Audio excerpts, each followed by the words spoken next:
शांती मिळते, साई बोलल्यावर शक्ती मिळते, राम बोलल्यावर पाप मुक्ती मिळते आणि जय शिवराय बोलल्यावर आम्हाला 100 वाघांची ताकद मिळते. नमस्कार. हिंदवी स्वराज्याचे संस्थापक व एक आदर्श राजा छत्रपती शिवाजी महाराजांना माझा मानाचा नमस्कार. आदरणीय व्यासपीठ, माननीय गुरुजन वर्ग व येथे उपस्थित सर्व माझ्या बालमित्र मैत्रिणींनो, मी आज एका महान व्यक्तीबद्दल बोलणार आहे ज्यांचा संपूर्ण देशाला अभिमान आहे. सुमारे 350 वर्षांनंतरही रयतेच्या मनावर अधिराज्य गाजवणारा एकमेव राजा म्हणजे शिवछत्रपती होय. छत्रपती शिवाजी महाराजांचा जन्म 19 फेब्रुवारी 1630 रोजी पुणे जिल्ह्यातील शिवनेरी या किल्ल्यावर झाला. त्यांच्या आईचे नाव जिजाबाई व वडिलांचे नाव शहाजीराजे भोसले असे होते. लहानपणापासूनच जिजाबाईंनी त्यांना वीरांच्या तसेच रामायण व महाभारतातील गोष्टी सांगून मोठे केले.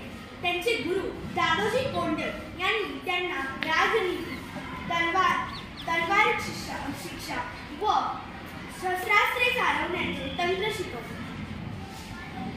वयाच्या अवघ्या 14व्या वर्षी शिवाजी महाराजांना शहाजीराजे यांनी पुण्याची जहागिरी सुपूर्द केली. वयाच्या 15व्या वर्षी शिवरायांनी स्वराज्य स्थापन करण्याची प्रतिज्ञा केली. 6 जून 1674 रोजी शिवाजीराजांचा राज्याभिषेक झाला. राज्याभिषेकापासून त्यांनी राज्याभिषेक शक सुरू केले. तसेच होड व शिवराय ही नाणी देखील पाडण्यात आली. छत्रपती शिवाजी महाराजांची नवीन राजमुद्रा तयार करण्यात आली. प्रतिपक्षचंद्र लेखे व गर्दिश लोकेश्वरवनिता शाहसुनो शिवस्याशा मुद्रा मुद्राय राजते मुद्रा मुद्राय राजते. अर्थात प्रतिपदेच्या चंद्राप्रमाणे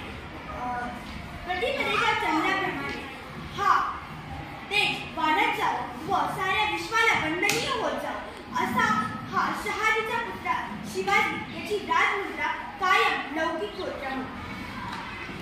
शिवाजी महाराजांबद्दल गौरवोद्गार काढताना रामदास स्वामी म्हणतात, शिवरायांचे 8वावे रूप, शिवरायांचा 8वावा प्रताप, शिवरायांचा 8वावा साक्षी व भूमंडळ.